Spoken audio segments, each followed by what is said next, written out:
వివాదంలో ఎప్పుడు వార్తల్లో ఉండేటటువంటి స్వామి ఎవరైనా ఉన్నారా అంటే నిత్యానంద స్వామి. ఆయన చనిపోయాడు అంటూ నిన్నటి నుంచి కూడా వార్తలు చక్కర్లు కొడుతున్న పరిస్థితి. చాలా మంది కూడా నిత్యానంద స్వామి చనిపోయాడంట కదా అన్నటువంటిది చర్చించుకుంటున్న సిచ్యువేషన్. యాక్చువల్లీ ఈ వార్త ఎందుకు సర్క్యులేట్ అయింది అని అంటే, వాళ్ళ మేనల్లుడు అంటే నిత్యానంద సోదరుడి కుమారుడు ఎవరైతే ఉన్నారో సుందరేశ్వరన్ పేరుతో ఒక వీడియో చక్కర్లు కొడుతోంది సోషల్ మీడియాలో. అందులో నిత్యానంద స్వామి చనిపోయారు, హిందూ ధర్మాన్ని కాపాడడానికి ఆయన ప్రాణ త్యాగం చేశారు అని అంటూ ఆయన మాట్లాడినట్టుగా ఒక వీడియో అయితే సర్క్యులేట్ అవుతోంది నిన్నటి నుంచి కూడా.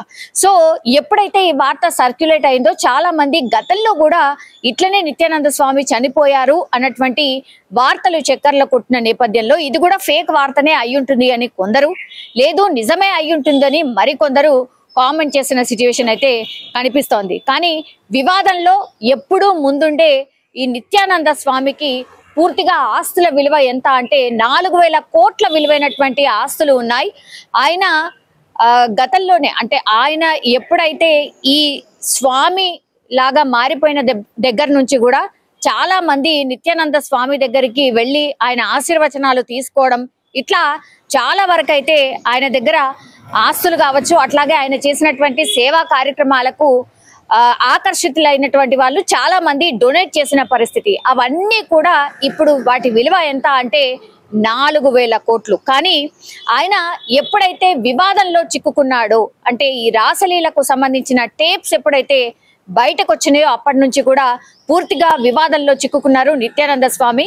సో ఈ స్వామి అసలు నిజమైన స్వామే కాదంటూ కొందరు, అసలు నిత్యానంద స్వామిని కొలిచిన వాళ్ళు ఎవరైతే ఉంటారో, ఆయన నమ్మిన వాళ్ళు ఎవరైతే ఉన్నారో ఆయన మీద పెద్ద ఎత్తున కాంట్రవర్షియల్ కామెంట్స్ చేసిన సిచ్యువేషన్ కూడా ఉంది. సో ఇట్లా స్వామీజీలు అందరూ కూడా ఇట్లాంటి వివాదాలని చిక్కుకోవడం కూడా పెద్ద ఎత్తున చర్చ అయితే నడిచింది. అయితే నిత్యానంద స్వామి చనిపోయారన్నటువంటి వార్త నిన్న అంటే ఏప్రిల్ 1 ఏప్రిల్ ఫూల్ డే అంటారు కదా, సో అట్లనే అయ్యుంటుంది అని చాలా మంది అట్లా కూడా కామెంట్ చేసిండ్రు. సో తీరా ఇప్పుడు ఏం జరిగింది అని అంటే, ఆయన గత కొన్ని రోజుల క్రితమే మనందరికీ తెలుసు ఆయన నాకు ఒక సపరేట్ దేశం కావాలి అని అంటూ కూడా ఆయన ఐక్యరాజ్య సమితిలో అప్లై చేసుకోవడం, కైలాసం అనేటువంటిది ఆయన దేశం ఉండడం, ఆయన్నే దానికి రాజు, దానికి హెడ్, అన్నీగా ఆయన్ని, సో నాకు ఒక సపరేట్ దేశం కావాలంటూ కూడా ఆయన అప్లై చేసుకోవడం, స్థాపించుకోవడం కూడా జరిగింది. సో అట్లా కూడా వివాదాల్లో చిక్కుకున్నాడు. సో ఎప్పుడైతే ఆధ్యాత్మిక గురువుగా చెప్పుకుంటూ అనేక చట్ట వ్యతిరేక కార్యకలాపాలకు పాల్పడినటువంటి ఆరోపణలు ఎదుర్కొన్న తర్వాత మాత్రం ఆయన కైలాస దేశం అంటూ ఎప్పుడైతే వెళ్ళాడో అప్పటి నుంచి కూడా ఈయన మీద లుకౌట్ నోటీసులు కూడా ఉన్నాయి. కొన్నేళ్లుగా ఆయన పరారీలో ఉన్నటువంటి సిచ్యువేషన్, దేశం విడిచి వెళ్ళిపోయాడు. సో ఈక్వెడార్ ఐలాండ్ లో రిపబ్లిక్ ఆఫ్ కైలాసాను స్థాపించి ఒక సంచలనం అయితే క్రియేట్ చేసిండు. సో 2003లో ధ్యానపీఠం నెలకొల్పిండు ఆయన. 12వ ఏటనే జ్ఞానోదయం అయినట్టుగా ఆయనదాయన్నే ప్రచారం చేసుకున్నట్టు ప్రవచనాలతో భక్తులను ఆకట్టుకునే ప్రయత్నం చేసిండు. విదేశీయులు సైతం చాలా మంది ఈయనకు భక్తులుగా ఉన్నారు. ఫ్లోరిడాలోని హిందూ యూనివర్సిటీ ఆఫ్ అమెరికాకు ఆయన చైర్మన్ కూడా అయ్యిండ్రు. సో ఇట్లా చాలా అంటే చాలా మంచి పేరు ఎట్లయితే తెచ్చుకున్నాడో అట్లాగే ఈయన ఎప్పుడైతే ఈ రాసలీలల టేప్ ఎప్పుడైతే బయటకు వచ్చిందో అప్పటి నుంచి కూడా ఆయన వివాదాల్లో కూడా ఉన్నటువంటి సిచ్యువేషన్. సో ఇప్పుడు ఈ నిత్యానంద స్వామి చనిపోయారు అన్నటువంటి వార్తలు ఎప్పుడైతే వచ్చినాయో అప్పుడు ఈ కైలాస దేశం అని ఏదైతే చెప్పుకుంటున్నారో అక్కడి నుంచి ఒక ప్రకటన అయితే విడుదలైంది. అనారోగ్యంతో నిత్యానంద స్వామి మరణించారనే వార్తలు పూర్తిగా ప్రచారం, అది అవాస్తవం. చాలా మంది ఆయన నిజంగానే మృతి చెందారని అనుకుంటున్నారు. ఇది ఏమాత్రం వాస్తవం కాదు.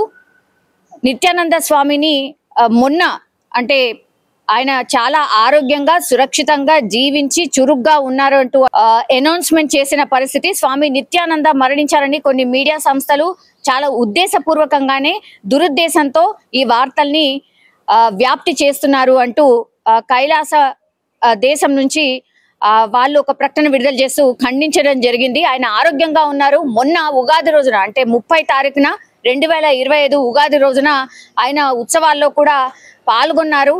ఈ వాదనను రుజువు చేసేందుకు కూడా వాళ్ళు ఒక లైవ్ స్ట్రీమ్ లింక్ ను కూడా సోషల్ మీడియాలో పోస్ట్ చేసిన పరిస్థితి అయితే కనిపిస్తోంది. సో కైలాస ప్రతినిధులు ఎవరైతే ఉన్నారో నిత్యానంద బతికే ఉన్నారు అని చెప్పడానికి పూర్తిగా ఒక ఎవిడెన్స్ ని ఏదో బయట పెట్టినట్టుగా అర్థమవుతోంది. ఈ వివాదం ఏప్రిల్ ఫూల్స్ డే సందర్భంగా ఉద్దేశపూర్వకంగానే చేసినట్టుగా ఆరోపిస్తూ నిత్యానంద 2019లో భారతం నుంచి పారిపోయిన తర్వాత యునైటెడ్ స్టేట్స్ ఆఫ్ కైలాస అనే ఒక స్వతంత్ర హిందూ రాష్ట్రాన్ని స్థాపించినట్టు ప్రకటించినారు. కాబట్టి అక్కడి నుంచే నిత్యానంద బతికే ఉన్నారు, ఉగాది రోజున కూడా మా కైలాస దేశంలో ఉత్సవాల్లో పాల్గొన్నారు, ఆయనకి ఏమీ కాలేదు, ఇవి చాలా దురుద్దేశపూర్వకంగా ఆయన ఇమేజ్ ని డ్యామేజ్ చేయడానికే ఇట్లాంటి వార్తలు ప్రచారం చేశారు అని అంటూ ఇక్కడ కైలాస దేశానికి సంబంధించిన ప్రతినిధులు ఒక ప్రకటన అయితే విడుదల చేసిన పరిస్థితి అయితే కనిపిస్తోంది. సో వీళ్ళు దీనికి సంబంధించి లైవ్ స్ట్రీమ్ ఉగాది రోజున పాల్గొన్నారు అని వాళ్ళు ఒక లైవ్ స్ట్రీమ్ ని లింక్ ని అయితే షేర్ చేసిండ్రు. బట్ అది ఎంతవరకు వాస్తవం అనేది కూడా దానికి సంబంధించి ఎక్కడ కూడా ఎవిడెన్సెస్ అయితే లేవు. కానీ నిత్యానంద స్వామి ఆ ఉత్సవాల్లో పాల్గొంటున్నట్టుగా ఆ వీడియోలో స్పష్టంగా అర్థమవుతోంది. సో పూర్తిగా ఇప్పుడు కైలాస ప్రతినిధులే చెప్పారు కాబట్టి నిత్యానంద బతికే ఉన్నారు, ఆయన మరణించలేదు, చాలా ఆరోగ్యంగా ఉన్నారు అనేటువంటిది స్పష్టం చేసిన పరిస్థితి అయితే కనిపిస్తోంది. సో ఏప్రిల్ ఫూల్స్ డే సందర్భంగా నిత్యానంద స్వామి చనిపోయారంటూ పూర్తిగా ఈ వార్తలు ఏవైతే ప్రచారం చేశారో అవన్నీ కూడా అవాస్తవం, ఆయన బతికే ఉన్నారు అంటూ ఇప్పుడు స్పష్టం చేసిన పరిస్థితి అయితే కనిపిస్తోంది.